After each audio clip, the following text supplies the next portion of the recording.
What's happening, folks? Welcome back to Celtic Fans TV. It's time for live full-time reaction to Celtic 2, Motherwell 1 at Celtic Park. I'm joined tonight by Martin and Kenny to go through the game. You can ask your questions and put your comments in the live chat box below as ever. Kenny, nervy at the end, but what do you make overall of what you've seen today? A bit mixed, really. I mean, great for an hour, pretty poor for half an hour. When I saw the first starting 11 coming in, I thought, is Rogic going to be playing in the 10 and that moves Turnbull out again and we get into that sort of lack of creativity that we saw when Turnbull isn't in the 10. But that wasn't the case. Rogic was actually dropping into the right-hand side of the diamond. He was playing with a real maturity and he allowed Turnbull to really press them and take command of the game. And I think that really pinned them back in that first half. That aligned to the fact that our fullbacks were playing nice and high, playing some, making themselves available in intelligent positions. And underpinned by, they probably felt they had the confidence to do that because for once they weren't playing with two centre-halves that were absolute kamikaze stuff. We had a bit of confidence that the back two were a bit more of a level head that allowed us to play forward, and we really pressed them in that first half. The only frustration being they played so deep and so narrow, Motherwell, that Edouard was getting frustrated. Ayeti couldn't really get in the game, so we couldn't put the game to bed. We look like we've put the game to bed 10 minutes in. Edouard does get a bit of space, his usual classy finish. But then instead of you think you're going to maybe roll out 3-4-0, but we get careless. And we were lucky, really. I mean, Bain, a one-on-one from Cole. They miss a free header after that. We get an offside wrong in 80 minutes. They should have scored. And then God knows how they didn't score with the last kick of the ball. So we hardly saw it out in a professional, controlled way. But we know how vulnerable we've been psychologically this season. And 90% of the times were that type of game results in a draw. And we've come away with a win. So, let's take credit where it's due. Yeah, there's probably a point late on in the game where a few of us were thinking, oh no, it might end 2-2 here after how the seasons went. Martin, I think one of my notes I took early on in the game was that it's rare we've started a game so visibly the better team. Like, I think we've had so many poor starts in games this season, but I think today there was a lot of penetrative passes through the middle of the pitch, in between Motherwell's midfield and defence, with a lot of space out wide. And we look like we're really playing with purpose in that first 15-20 minutes. Yeah, we've hardly scored early in any games this year in the league. It's been our purest period of the game, so it's great to get that early goal. Not sure if it was even within the first minute. I think it's recorded the second minute. So great to get the goal. The width helped us because our Achilles heel this year has been lack of width, and yet Motherwell allowed us to play down the flanks today. And I thought Taylor had a good game. I mean, a lot of chances were created through him, and I thought he linked up well with Callum McGregor. And Eddie tended to be on that side of the pitch as well. So those three had a lot of inter-passes. But we won the second ball. There was loads of energy and movement. We moved the ball quickly. But one or two touches. Brown actually played further up the park as well in that first half and that first first half an hour. We started both halves really well. The first half an hour, the first half were really good. And I thought 15 minutes in the second half we started really, really well as well. But I really positive movement. As Ken says, unsure what Turnbull was going to do, where he was going to feature today. He's such an important part of the team now. I think he's got 4 goals and 5 assists now for the team, which is the best goal and assist ratio per game in the whole of the team in the league this year. So he's such an important asset, and we have to really build a team around him and not be moving him about too much, make sure we get the best out of him. But I'm really pleased with the start of the game. And there just appears to be a bit more enthusiasm about the players that are almost determined to try and show their worth, which is good. And it's what we need, rather than they appeared to have chucked it weeks ago, but now they appear to have got a bit of mojo back. And of course, it was disappointing at the end and thinking that we're going to throw away that. What would have been a comfortable, had we got that third or fourth goal, it would have been a comfortable victory.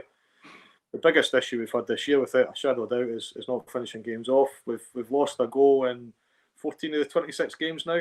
So losing goals flat, our clean sheets are ridiculously low, and we're not scoring more than 2 goals nearly often enough. Our average goals in the league is 2 goals. So we're scoring 2 on average and we're losing 1. And that's the story of the season. If you're going to try and win games 2-1, the team's going to be nervous, lack confidence, and there's going to be that panic. But you're right, great start to the game. Kenny, another assist for Turnbull in the corner. Great header, be Welsh, and I thought he played well today. He did, yeah, and he should have been in the team long before now. And that's not with the benefit of hindsight. We've been saying it on this channel, for weeks. Duffy, and how many points have we hemorrhaged because of centre back calamities? Yeah, unthinkable. I'm sure if we'd have brought him in a bit earlier, I'm not going to say that's going to have made us title contenders, of course not, but it certainly would have helped our points tally. I'm sure it would have been more credible because he does the basics right. He wins his headers, he keeps his shape, he wins his tackles. He doesn't try and do anything that's above his station. And he done excellent for that goal. Brilliant delivery from Turnbull, real nice shape and pace on the ball, something we've lacked all season, something Ryan Christie just cannot do, but for some reason has been on corners now for a long time. Turnbull's changed all that. And that wasn't an easy header. That was a pretty mature way to get away for his men. Other, senior big guys around him, he outfoxed them in a bullet header. And you could see that actually helped his body language, I think, after it. I think that's his first goal. So, he'll learn a lot from that. And if we think ahead to next season, there's 3 centre-back vacancies next season. You need to carry 4 centre-backs. Whoever the manager is next season is going to start with one. He's going to start with Julian. And we're not presumably going to have a great deal of cash to throw about. So if there's a jersey up there for him, if he can play 12 games between now and the end of the season, gives us the confidence to give him a proper squad position next season, that could be a good outcome for us. And really pleased for Welsh today. I think, Martin, probably towards the end of the first half, we tailed off a little bit for the fast start. But we come out, obviously, second half, 5 minutes in. Edouard 1-2 with McGregor, I think it was, on the turn. A great finish from him. That's his 17th goal of the season. I think it's 5 in his last 4 now. I mean, he's not hit the heights, Edouard, this season, and like so many players in the team, he hasn't performed well enough. But 17 goals is no bad for somebody that's hasn't performed this season. And he's in decent form right now, isn't he? Yes, scored in 7 of the last 9 games, 8 goals during that period. So 8 goals in 9 games. He's in a really good run of form, and he looks much more interested now than what he did for a period of time. And what was the reason for that? Not sure. There was rumours he wanted away. He obviously had a coronavirus as well about that. Didn't have somebody up front with him. We talked about it during the week. He now appears to. We're playing 2 up front almost every week now. So what a difference that makes. There was a wee period between 45 minutes half time, coming back out, and sort of 55, 60 minutes through, we had a number of chances. Nearly every single one came through Taylor. So Taylor had a good pass to Eddie, and he had a pure finish immediately in the second half. Don't even remember that one, first minute, second minute.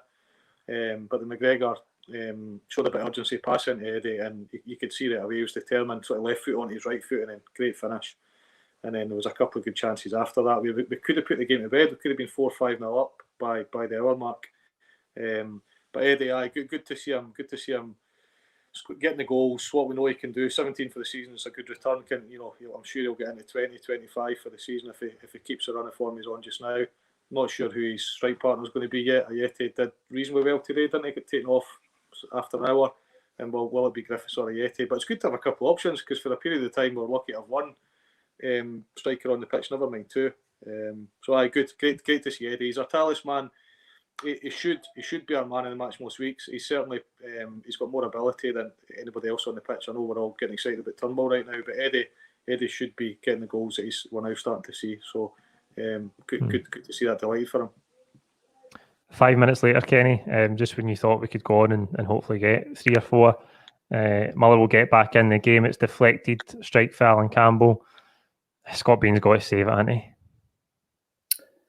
It's a difficult one. I mean, Bain, there's a lot of topspin on that, right? And it's a bit of an unorthodox thing for a goalkeeper to try and get to. I don't know. I don't think, in my own view, it's not absolutely clear cut that that's a goalkeeping error, because it's a pretty big deflection, right? And it's coming down under the bar from quite a height, and it's come down at an angle that goalkeepers don't have to normally save when they're deflected. So I'm not sure I'd pin the blame on him for that. I think it was a bit unlucky. He had a couple of good saves, Bain, and some clean handling. But where I would be critical of him, when push comes to shove, goalkeepers can make saves. Great goalkeepers make saves, but they'll come and claim balls when it really matters late in games, and there'll be a presence, and they'll take the heat off your defence. He's a nightmare at that. And that last minute, he could have cost us the 3 points, because he flapped and he floundered. And if it wasn't for some heroic overhead kick from Laxalt, he's cost us the points. So I don't really know where we're going with the goalkeeping position, because obviously we can't start next season with Bain as number 1. So in that sense, why even bother playing him? Why not just play out Barkas and see if there's something there? Presumably this means we've just given up on Barkas in entirety, and we're going to try and ship him somewhere, maybe back to Greece on a cut price deal. I don't know. But goalkeeper, needs to be addressed majorly in the summer. I think Bain, he's not going to be number 1 long term, so that's why I think Barkas should be in. I think it's maybe just the manager. The manager's clearly had enough of Barkas, so if there's to be a change in manager, and he's still here next season, maybe that new manager will have him in as number one. Martin, what do you think? I just thought, as a deflection, right, and it was difficult for him, but I just thought he's not really that far off his line. So when he's that close to his line, he wasn't like rooted one way. It didn't really change the direction the ball was going in. It just kind of looped up, and if he was on his line, he should maybe have got it. I know he's not the tallest goalkeeper in the world. It wasn't hit from that far out. It was quite I'll go and defend him and then criticise him. The shot didn't come from that far out, so he didn't have that much time to see it coming, and it was crowded. There was 4 players around the attacking Motherwell player around Campbell, all had an opportunity to take command. And I think sometimes when you've got 3 or 4 players, they can all lack a bit of ownership. I think they're all expecting each other to make more of an effort.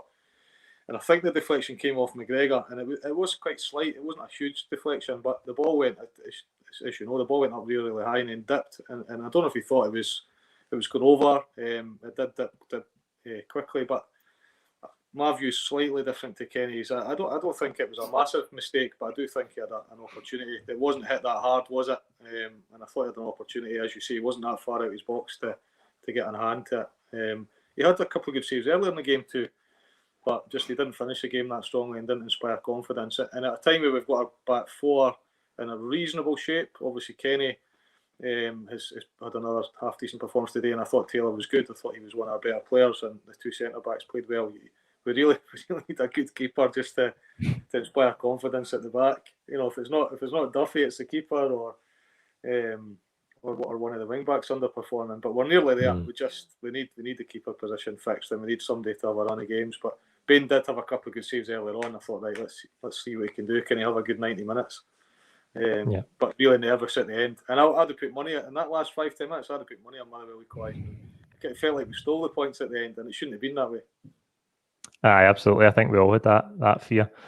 Kenny, you went on during the week. It was John Joe Kenny's debut. Another start, another 90 minutes for him today. How do you think he's looked so far? Jamie McGowan's asking, would you like to sign him if he became available? It's maybe a bit early to talk about signing him permanently, but what have you made of him so far?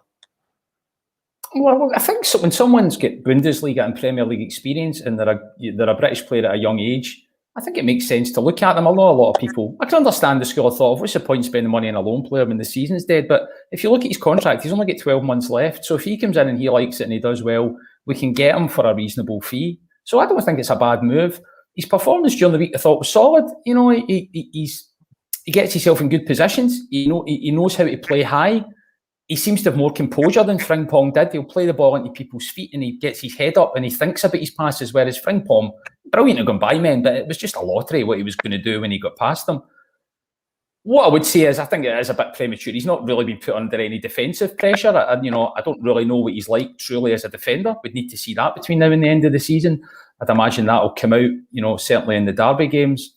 And something we've really lacked from our fullbacks this season is good flighted balls into the box. He's shown us that he can play nice, intelligent passes, but he's not really swinging any dangerous balls in yet. He may well have that in his locker, but I'd like to see that because we've scored so little headed goals from open play. And teams that win leagues do that. They're a threat when balls are thrown into the box. And a combination of not being that threatening in the box, but also how weak high balls are in from our fullbacks has been a problem. So I'd like to see that from him as well. But if he's only got a year left in his deal, and we can pick up a good British player for 3-4 mil that's Premier League level, Bundesliga level, why not? I think it's a nice loan, and let's hope that he does make us think about buying him in the summer. I'm eager to see more from him. As you say, he'll be tested defensively in tougher games than he's had so far against Motherwell and Kilmarnock, but he's looked steady enough so far. Just the last one on the goalkeeper's question do we expect Hazard back on Wednesday, or do you think Bain will keep his place? I would think Bain will keep his place, Martin, definitely. Aye, so they are. I think he'll get a wee run of games. I think Lennon came out with a statement about Hazard and said, "We'll give him a rest. We're now wanting him to step up and show us what he's worth." And then he disappointed and he came out and publicly criticised him. So I don't think he'll rush to put him back in.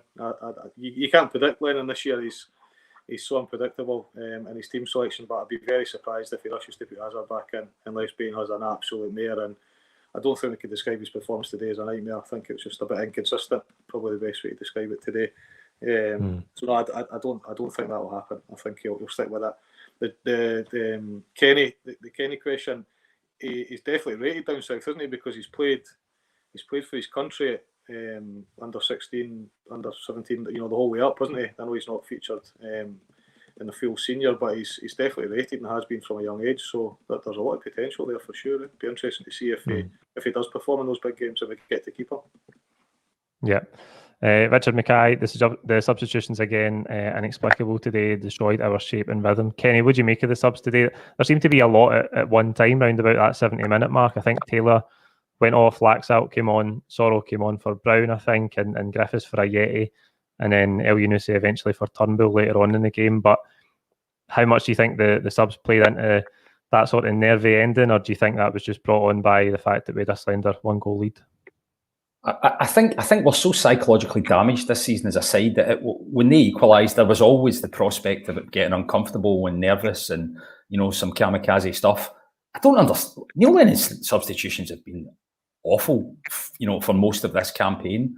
Why, if it is 70 minutes to go and you're trying to keep things calm and you're trying to keep the ship steady, why make wholesale changes and bring people on that seem unnecessary?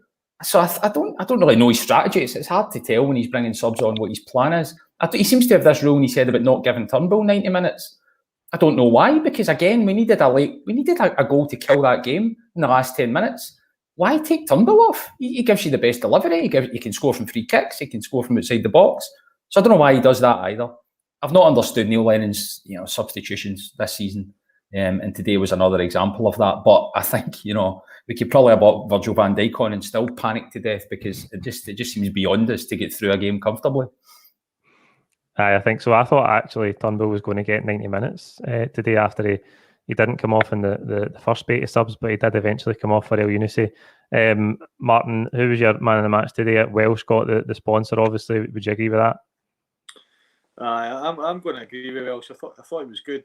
I mean, his goal, give credit to the movement in the box, because Ayer took a number of players to the front post and Eddie took a couple of players to the back post. So there was a yard and a half in the box, and Turnbull should be taking the wing backs out and teaching them how to cross a ball, because his delivery into the box is just sensational. He did it during the week, didn't he? Set up 2 during the week, and one of them was pinpoint cross, and same again today.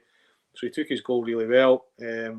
I've said Taylor a couple of times today already, so apologies for repeating myself, but I thought Taylor was good, and he looked visibly upset when he got taken off. I think he was wondering what more does he need to do to get the 90 minutes. But yeah, Welsh, I think Welsh deserved it. And I heard his interview after the game, and he's just delighted to get a couple of games back to back. First time Celtic have won back to back games this year as well. So yes, Welsh for me. Yeah. Kenny, before you give us your man of the match, I just want to quickly touch on Tom Rogic. He obviously came into the team to start in place of Ryan Christie today. I made the comment before the game that I think his best days at Celtic are beyond him. Now, I understand that he's only just turned 28. I'm not saying his best days as a footballer are beyond him, but I just think we might not see him get back to those sort of invincible season levels, because he's been at Celtic for so long now.